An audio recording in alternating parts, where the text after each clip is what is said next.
6, 3 en ordonnée. On relie. On obtient le point qui est ici.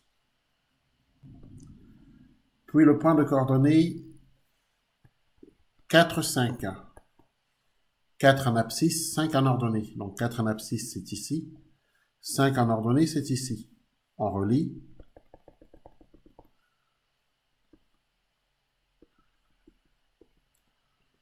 On relie bien sûr par des pointillés et on obtient le point qui est ici. C'est le point de coordonnées 4, 5. Par contre, l'image, elle vient de s'arrêter. D'accord, je vais relancer.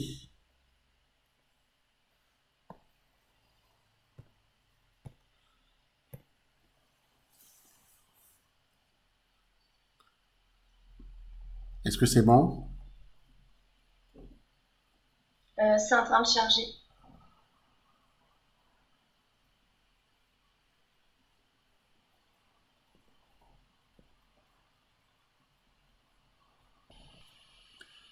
Donc, je reprends l'enregistrement. On a calculé les premiers termes de la suite.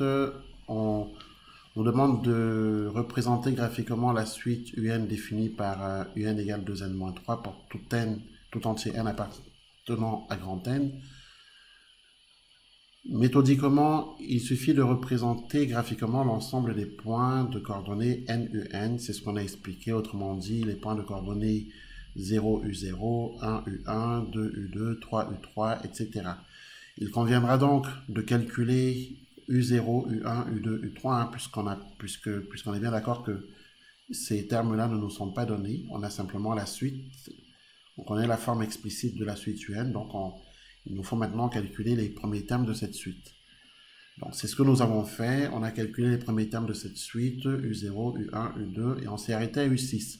On aurait même pu continuer, calculer U7, U8, mais bon, en général, quand on demande de calculer les premiers termes d'une suite, 5 termes, les 5 premiers suffisent. Bon. Ensuite, on place sur un graphique les points dont les coordonnées suivent. Le point de coordonnées 0, U0. Mais comme U0 est égal à moins 3, donc c'est le point de coordonnées 0, U3 qu'on va placer. 0, moins 3, pardon. Puis le point de coordonnées 1, U1, sauf que U1 est égal à moins 1, donc c'est 1, moins 1. Le point de coordonnées 2, U2, donc 2, 1. Le point de coordonnées 3, U3, U3 est égal à 3, donc 3, 3. Le point de coordonnées 4, 4, 5, 5, 6, 6. On place ces points, c'est ce qu'on a fait. Le point de coordonnées 0, moins 3, par exemple, le tout premier point, on l'a placé ici, juste là. Le point de coordonnées 1, moins 1, on l'a placé ici. Le point de coordonnées 2, 1, il est placé là. Le point de coordonnées 3, 3, le voici. Le point de coordonnées 4, 5, ici. Ici, le point de coordonnées 5, 7. Et ici, le point de coordonnées 6, 9, 1. Voilà. Donc, en ayant placé ces points, on dit qu'on a représenté graphiquement la suite UN. Donc, l'exercice est achevé.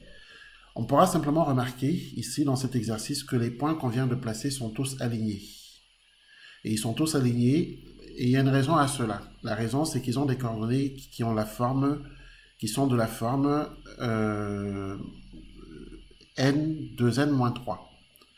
2n-3, ça fait penser à ax plus b.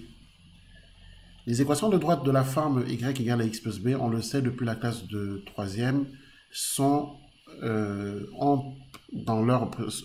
représentées par des droites dont les points sont alignés, mais pas avec l'origine du repère. Hein, les points sont alignés, mais ils ne sont pas alignés avec le point O. Eh bien, c'est exactement ce qui se passe là. Donc, puisque nos points ont des coordonnées de la forme n 2n-3, eh bien, cela signifie qu'ils appartiennent tous à la droite d'équation y égale 2x-3. Voilà, je crois que c'est tout ce qu'on pouvait dire sur cet exercice, hein, pour bien comprendre comment représenter graphiquement une suite. Donc, très simplement, il faut toujours penser à représenter les points de coordonnées 0U0, si bien sûr la suite est définie pour tout entier n, donc 0U0, 1U1, 2U2, 3U3, etc. Est-ce que c'est bien compris? Oui. Donc, ici, on est sur les suites monotones, donc, et on a les 3 propriétés suivantes qu'il faut bien connaître. Donc, une suite est croissante si, en calculant la différence UN plus 1 moins UN, cette différence est positive. Une suite est décroissante si la différence un plus 1 moins un est négative, et une suite est stationnaire si la différence un plus 1 moins un est égale à 0. On verra à travers des exercices comment démontrer le sens de variation d'une suite.